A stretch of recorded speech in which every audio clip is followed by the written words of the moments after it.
Did you know the Duke of Wellington, that quintessential British icon, actually spoke with an Irish accent? Beyond the stiff upper lip and battlefield prowess, his formative years in Dublin and leadership over Anglo-Irish regiments forged a strategic mind steeped in a heritage often forgotten. Prepare to have your perception of this legendary figure completely transformed. When we think of Arthur Wellesley, the first Duke of Wellington, our minds inevitably conjure the image of the Iron Duke, a stoic, unyielding symbol of British imperial power. We see the victor of Waterloo, the man who humbled Napoleon, standing tall in a red coat, the very embodiment of English fortitude. But this image, polished by 2 centuries of national myth-making, obscures a more complex and fascinating reality. To understand the man who would redraw the map of Europe, we must look not to the rolling hills of southern England, but across the Irish Sea, to the vibrant, chaotic streets of late 18th century Dublin. Arthur Wellesley, as the family name was then spelled, was born in the spring of 1769. While history books often glaze over his origins, placing him firmly in the pantheon of English heroes, the records tell a different story.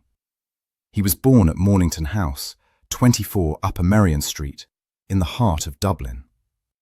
This was not merely a geographical accident. He was a scion of the Protestant ascendancy, that unique and often contradictory class of Anglo-Irish aristocracy who ruled Ireland, yet were never quite fully English. His childhood was not spent in the manicured gardens of an English country estate, but largely at Dangan Castle in County Meath.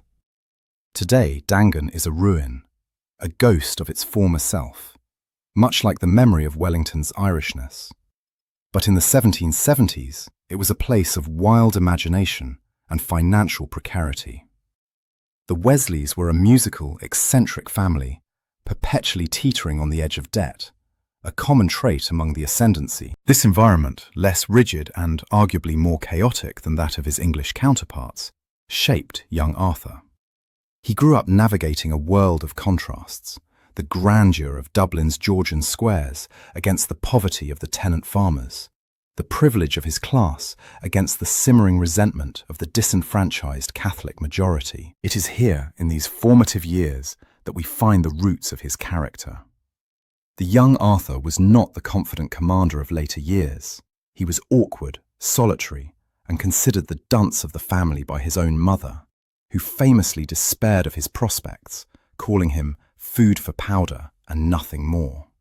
Yet, this isolation in the Irish countryside perhaps bred the self-reliance and the cool, detached observation that would become his trademark on the battlefield. He learned to watch, to assess, and to keep his own counsel. The Dublin of his youth was a city of intense political and social energy. It was the second city of the empire, a place where the Anglo-Irish identity was fiercely debated. This was the world of Grattan's Parliament, a time when the ascendancy briefly dreamed of a distinct Irish nationhood within the empire. While Wellesley would later become a staunch unionist, he could not escape the cultural imprint of his birthplace. He walked streets where the accents were thick, the humour dark, and the politics cutthroat. It is said that even late in life, despite his polished exterior, traces of an Irish lilt would surface when he was angry or excited, a linguistic ghost of his Dublin past. There is a famous, often misquoted line attributed to Wellington. Being born in a stable does not make one a horse. It has been used for generations to prove his disdain for his Irish roots, to paint him as a man who rejected his birthright. But historical detective work suggests this quote was likely a fabrication, an insult hurled at him by his great political rival, the Irish nationalist Daniel O'Connell. In reality, Wellington never denied his origins. He simply embodied the complex, often uncomfortable dual identity of his class. He was an Irishman who served the crown, a man of Dublin who commanded the armies of London. To ignore this duality is to miss the key to his genius. The Anglo-Irish aristocracy produced a disproportionate number of the era's leading military minds. Men like Pakenham, Beresford and Wolseley shared this background. They were raised in a culture that valued horsemanship, physical courage, and a certain rough and ready pragmatism. They were accustomed to living on the edge, to managing volatile situations, to leading men who were culturally different from themselves. These were the very skills Arthur Wellesley would take with him when he finally traded the green fields of Meath for the red coat of the King's army. As we peel back the layers of Victorian historiography, a new picture emerges. We see not a monolithic English statue, but a man forged in the unique crucible of Ireland. His strategic mind was not a product of rote learning at an English academy, but of a life lived between two worlds. The resilience he showed in the face of Napoleon's marshals, the ability to read the terrain, the intuitive understanding of his soldiers' temperaments, these were not gifts from above. They were the hard-won lessons of a boy from County Meath, who grew up to conquer the world. The journey of the Iron Duke begins not with a march, but with a birth in Dublin, and it is there that our investigation into the true nature of his leadership must start. By 1787, the aimless youth found his calling, or perhaps more accurately, his calling was found for him by a family desperate to secure his future. Arthur Wellesley entered the British Army, but the army he joined was not the homogeneous English force of popular imagination. It was a complex, multinational machine, and its engine room was disproportionately Irish. As we scrutinize the muster rolls and regimental histories of the late 18th century, a startling statistic leaps off the page. By the time the Napoleonic Wars reached their fever pitch, estimates suggest that between 30 and 40% of the British Army's rank and file were Irishmen. This is a historical optical illusion that has persisted for 2 centuries. When we look at paintings of the era, we see the red coat, the symbol of British power. But beneath that uniform often beat an Irish heart. For the young Arthur, now rising through the ranks with the help of his brother's influence and purchased commissions, this was not an abstract demographic fact. It was his daily reality. His initial service saw him bouncing between regiments, a common practice for ambitious officers seeking promotion. But his true education began when he took command of the 33rd Regiment of Foot in 1793. The 33rd was technically a Yorkshire regiment, known by the nickname the Havercake Lads, after a type of oatcake popular in the West Riding. However, under Wellesley's command, which was frequently based in Dublin, the regiment absorbed a significant influx of Irish recruits. The British Army was chronically short of manpower, and Ireland, with its growing population and limited economic opportunities, was a fertile recruiting ground. The recruiting sergeants scoured the fairs and market towns, offering the king's shilling to young men who often had few other choices. Here in the barracks of Dublin, and later on transport ships, Wellesley began his true apprenticeship. He was an Anglo-Irish aristocrat, commanding men who were often the sons of the very tenant farmers his class ruled over. This dynamic created a unique microcosm of Irish society within the regiment. The officers, men like Wellesley, his brother-in-law Edward Pakenham, and William Beresford, represented the ascendancy. The private soldiers were largely Catholic, Gaelic-speaking, and culturally distinct from their commanders. Yet, a curious social alchemy occurred within these regiments. The tension that existed on the land, the resentment of the landlord by the tenant, was transmuted into a fierce, if rough, esprit de corps. The Anglo-Irish officers understood these men in a way an English officer from the home counties might not. They knew the language, literally and metaphorically. They understood the devastating poverty from which these soldiers had escaped, and they knew that for many, the regiment was the first institution that had ever fed and clothed them with regularity. Wellesley's genius lay in his lack of sentimentality, combined with a rigorous attention to detail. He did not view his Irish soldiers with the romanticism of later poets, nor with the pure disdain of some of his English contemporaries. He viewed them as raw material. He understood that the Irish soldier, often stereotyped as undisciplined or prone to drink, possessed a terrifying capacity for aggression and endurance if properly led.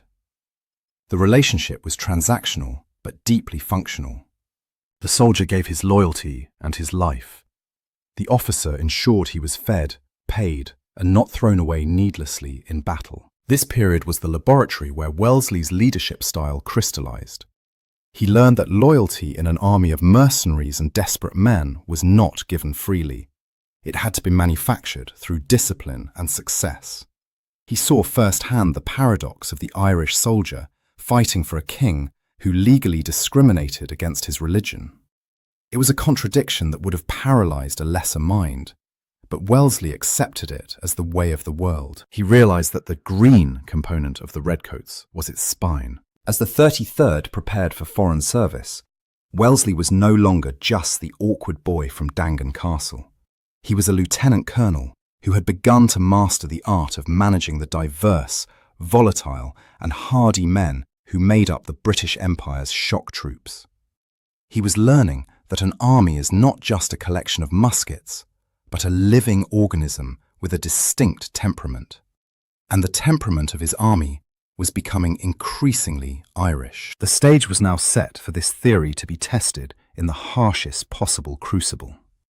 The 33rd was shipping out, not to the familiar fields of Europe, but to the sweltering heat and dust of India, where the lessons of Dublin would be applied on a continental scale. In 1797, Arthur Wellesley arrived in Calcutta. If Dublin had been a place of political complexity, India was a world of staggering scale and sensory overload.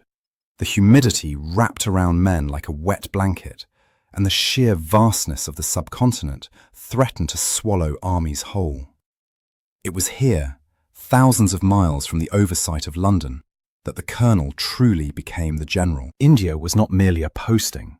It was a crucible that burned away the last vestiges of the amateur aristocrat, leaving behind a hardened professional. For the next 8 years, Wellesley immersed himself in the grime and glory of empire building.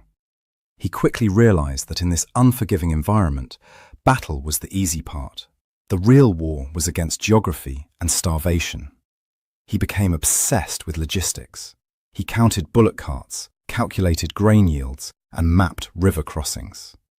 He understood that before a soldier could fight, he had to be fed and moved. This unglamorous fixation on the business of war would later become the bedrock of his success in Europe, but he learned it on the dusty plains of the Deccan. His forces in India were a motley collection that reflected the global reach of the British Empire. He commanded king's regiments, like his own 33rd and the Highlanders of the 74th and 78th. But the bulk of his force consisted of sepoys, native troops of the East India Company. And leading these diverse units was a cadre of officers and NCOs, often drawn from the same pool as Wellesley himself, the Anglo-Irish. India was a magnet for the younger sons of the Irish gentry, men with names like Barry, Collins, and Stevenson, who sought the fortune and status in the East that was denied to them at home. They brought with them that specific brand of adaptability and daring that Wellesley knew how to exploit. The supreme test of this diverse machine came on September 23, 1803, at the village of Asai. It is a name that should be as famous as Waterloo, for it was here that Wellesley fought what he later described as the hardest fought battle of his life. Facing the massive Maratha army, which numbered at least 40,000 men and boasted over 100 European-trained guns, Wellesley had barely 7,000 troops at his disposal. By all conventional military logic, he should have retreated. To attack was suicide. But Wellesley did not retreat. In a move that foreshadowed the aggressive opportunism he would display later in his career, he spotted a singular weakness, a ford across the River Kytna that the enemy had left unguarded. Without waiting for reinforcements, he hurled his small force across the river and into the teeth of the Maratha guns. What followed was a slaughter. The Maratha artillery was terrifyingly effective, tearing holes in the British lines. The 74th Highlanders were decimated, reduced to a huddled remnant around their colours. It was a moment where the army could have broken, but the discipline held. The sepoys stood firm alongside the king's regiments, and the cavalry, led by the dashing 19th Light Dragoons, charged into the smoke. Wellesley himself was in the thick of it, having 2 horses shot out from under him. He was not the distant commander on a hill.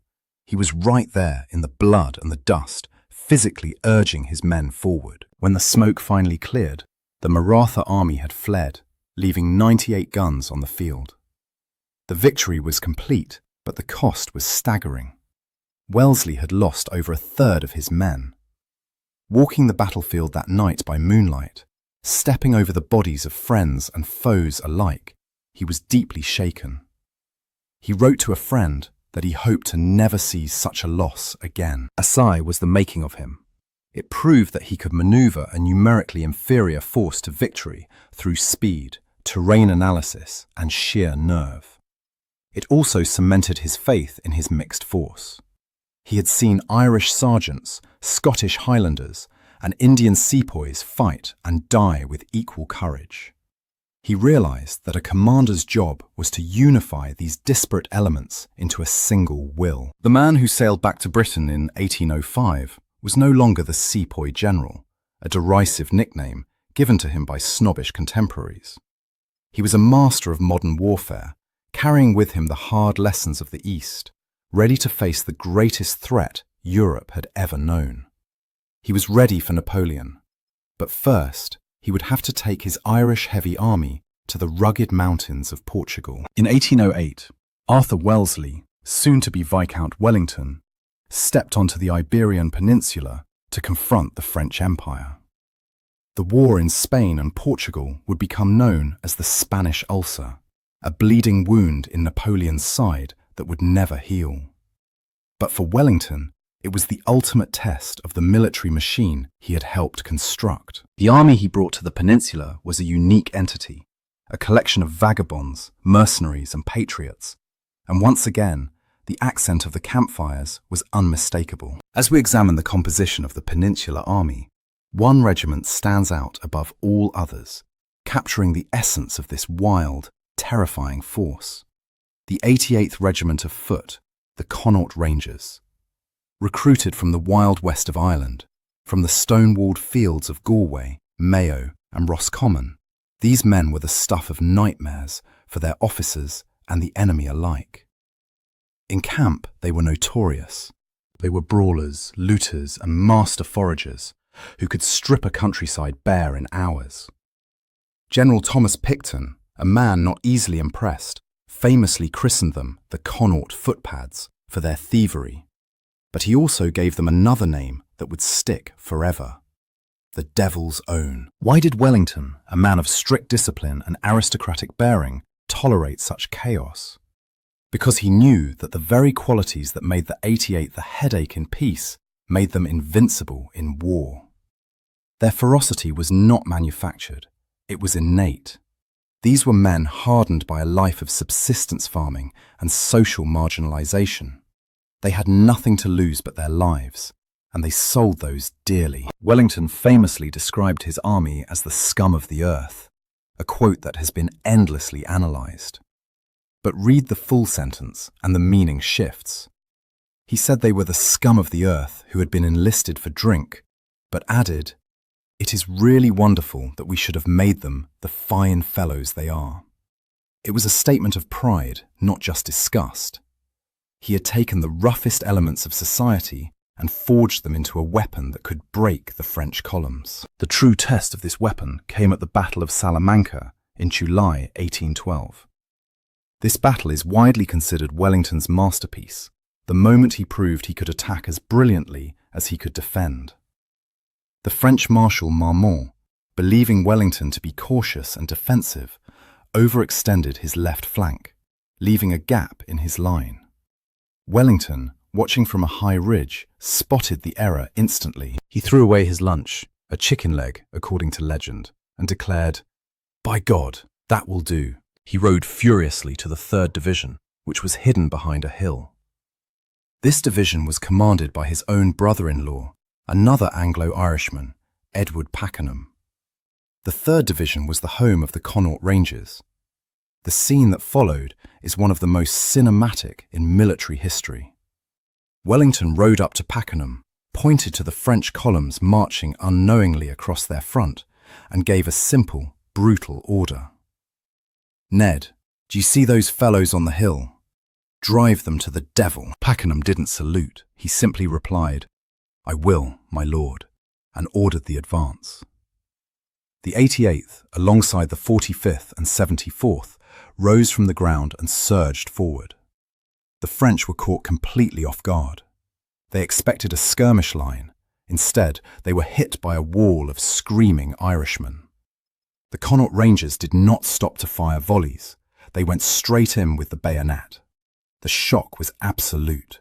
The French division, thousands of men strong, effectively evaporated in minutes, shattered by the sheer violence of the assault. This was the Irish soldier at the zenith of his power. Led by an Anglo-Irish general, commanded by an Anglo-Irish officer, and filled with men from the impoverished west of Ireland, the regiment destroyed the finest infantry in Europe. Salamanca proved that Wellington's understanding of his troops was total. He knew exactly when to unleash the devil's own.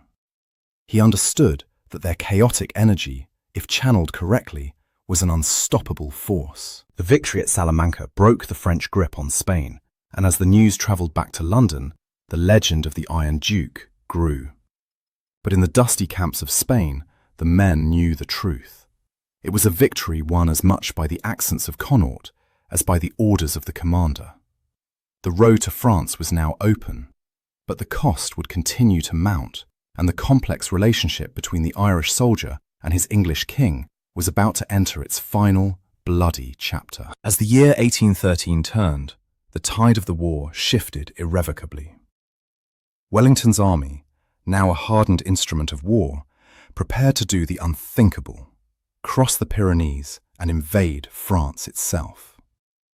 This was the moment the British army ceased to be a defensive force protecting Portugal and became an invading juggernaut. But as they marched through the mountain passes, shivering in the biting cold, a listener walking among the campfires would have heard a soundscape that defied the king's regulations.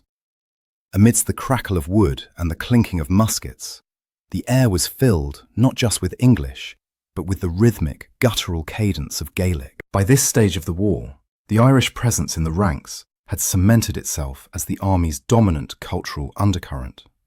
In some battalions, Gaelic was the primary language of the rank and file, a fact that often bewildered newly arrived English officers.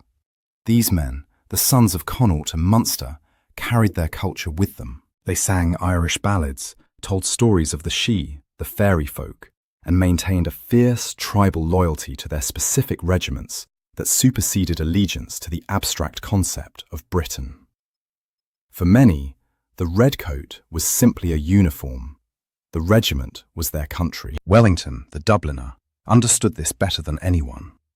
While the Horse Guards in London fretted over the wildness of the Irish troops and constantly pushed for more respectable English recruits, Wellington pushed back. He knew that the rough-hewn men of the Irish bogs were survivors. They could endure the freezing rain of the Pyrenees and the scarcity of rations with a grim humour that softer men lacked. He defended them against the bureaucrats, famously remarking on their physical endurance and their reckless bravery. He didn't try to force them to be English, he simply required them to be soldiers. This period also highlights the profound paradox of the Irish soldier. These men were almost exclusively Catholic, fighting for a Protestant state that legally barred them from holding public office or sitting in Parliament. They were conquering France, a Catholic nation that had long been a traditional ally of Irish revolutionaries. Yet, there was no mass desertion, no mutiny. Why?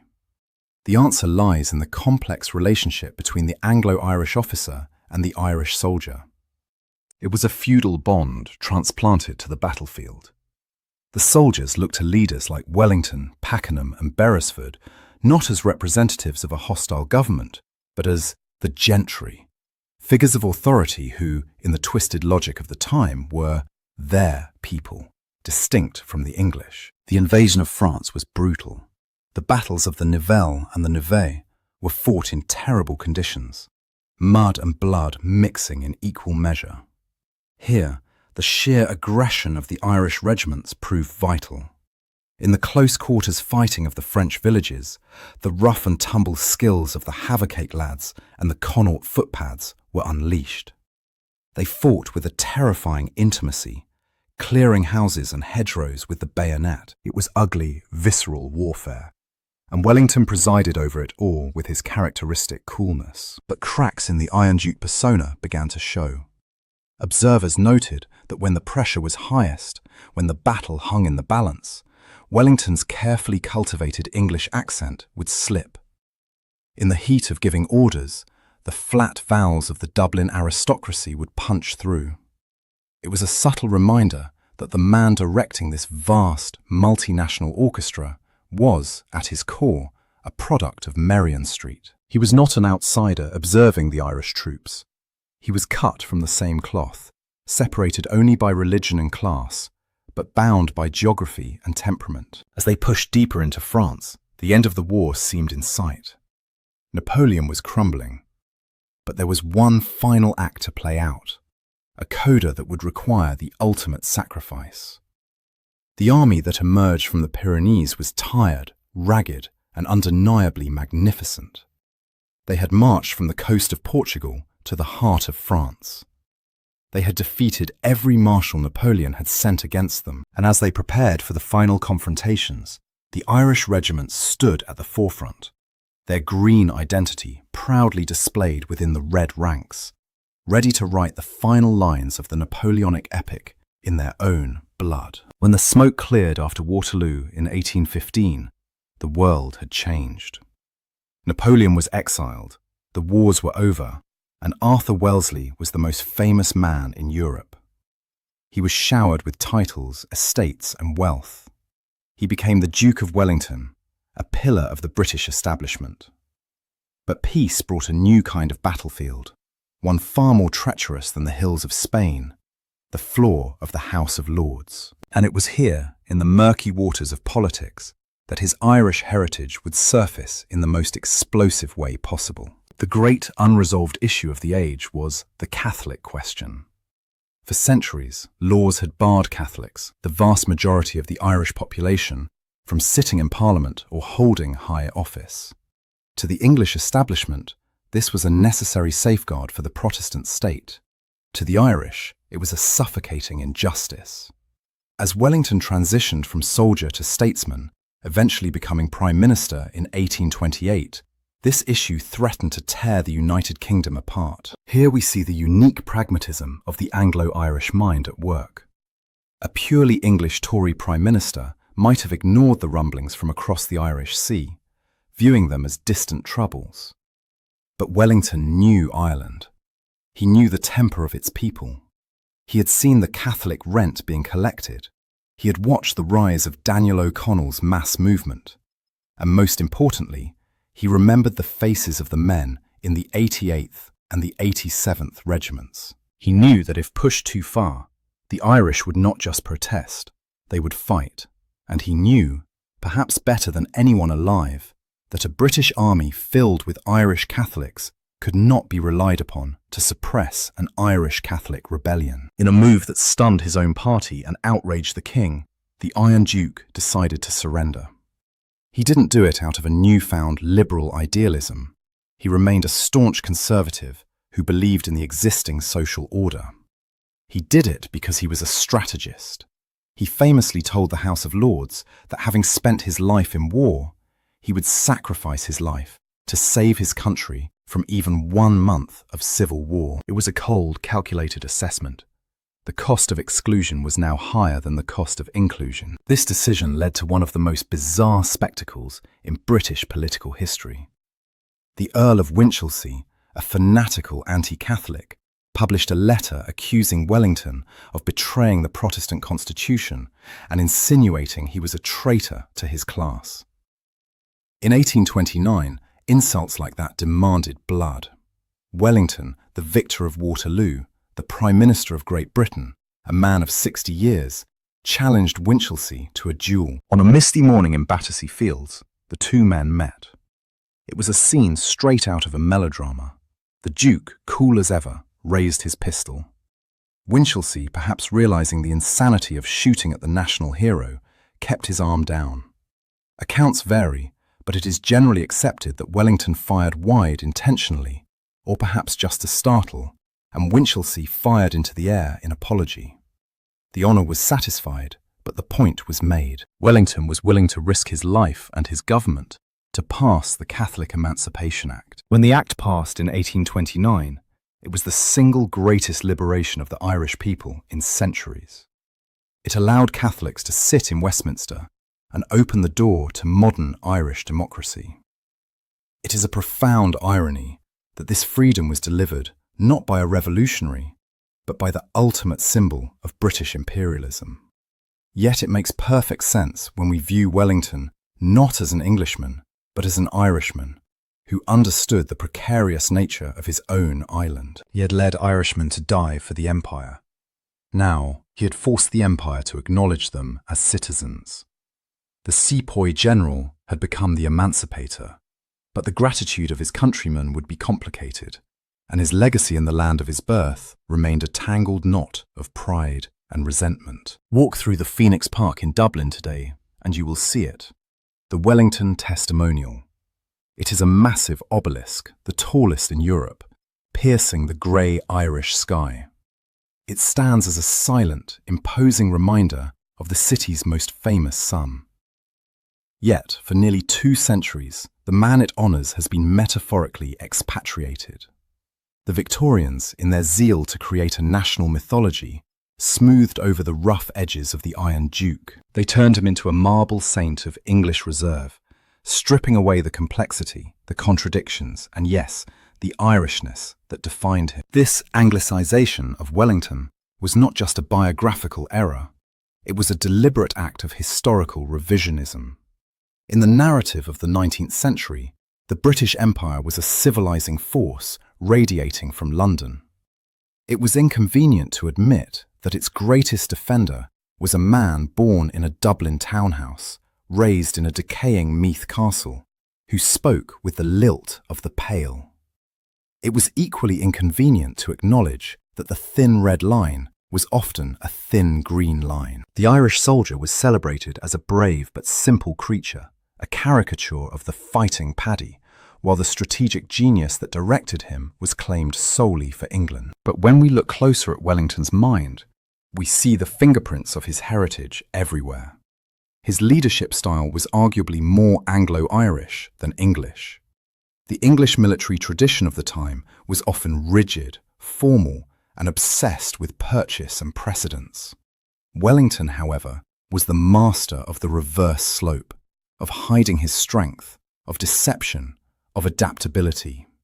He possessed a grim, gallows humour that is distinctly Irish. When a cannonball took off Lord Uxbridge's leg at Waterloo, and Uxbridge cried, "By God, sir, I've lost my leg," Wellington's dry response, "By God, sir, so you have," is the kind of understatement that one might hear in a Dublin pub, a refusal to indulge in melodrama even in the face of horror. Furthermore, his relationship with the scum of the earth was not one of distant disdain, but of familiar, almost feudal obligation. He was the great landlord of the army. He complained about them, he punished them, but he fed them and he won for them. This dynamic mimics the structure of the society he grew up in. It was a harsh, unequal world, but it was one where the survival of the leader and the led were inextricably linked. He didn't need to learn how to command men who were culturally different and potentially hostile. He had been born into that reality. The erasure of Wellington's Irish identity also serves to erase the contribution of the hundreds of thousands of Irishmen who fought and died under his command. By reclaiming Wellington as an Irish figure, we are not stealing a hero from Britain. We are opening the door to the forgotten ghosts of the 88th, the 87th, and the 27th Inniskillings. We are allowing the history of the Napoleonic Wars to be what it truly was, a shared, messy, multinational endeavour. As we approach the end of our journey, we must confront the final irony. The man who defeated Napoleon, who secured the British century, was a man who belonged everywhere and nowhere. He was too Irish for the English, who mocked his background behind his back, and too British for the Irish nationalists, who saw him as the enforcer of colonial rule. He existed in the liminal space of the Anglo-Irish, a class that would eventually disappear from history. Their great houses burned and their influence waned, but Wellington remains. He is the titan of that lost tribe. To understand him fully, we must stop looking at the statue in London, stiff and silent. We must look back to the boy in Dangan Castle, listening to the violin music of his eccentric father, watching the rain sweep across the Bog of Allen, and learning the first lessons of survival. The Iron Duke was cast in an Irish mould, and it is only by acknowledging this that the metal of the man truly shines. On September 14th, 1852, the great heart finally stopped beating at Walmer Castle. When the news broke, a hush fell over the empire. The state funeral that followed was one of the grandest spectacles Victorian Britain had ever witnessed.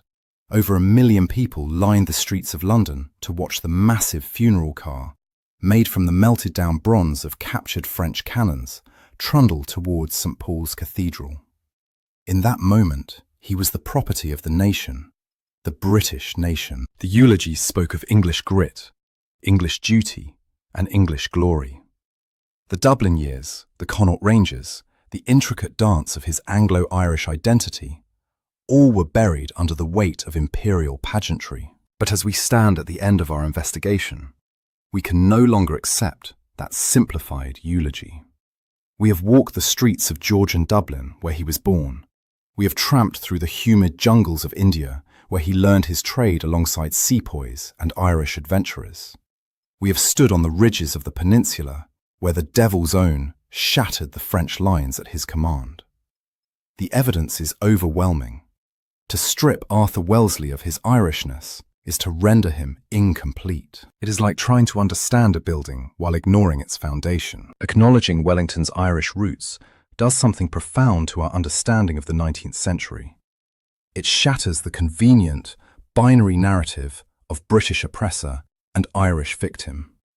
It forces us to confront a messier, more uncomfortable, and ultimately more human reality: that the history of these islands is inextricably interwoven. The British Empire was not a monolithic English enterprise.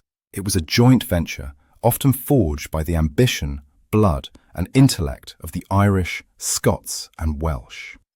Wellington was the avatar of this union. He embodied its contradictions, its ruthlessness, and its staggering success. For modern Ireland, reclaiming Wellington is a complex challenge. He was a unionist, a Tory, and a man who enforced the rule of London.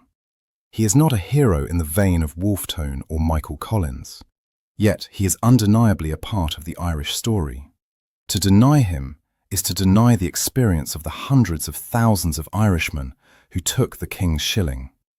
It is to erase the memory of the tenant farmers who walked off the land and into the history books at Talavera, Salamanca, and Waterloo. By recognizing Wellington, we recognize them.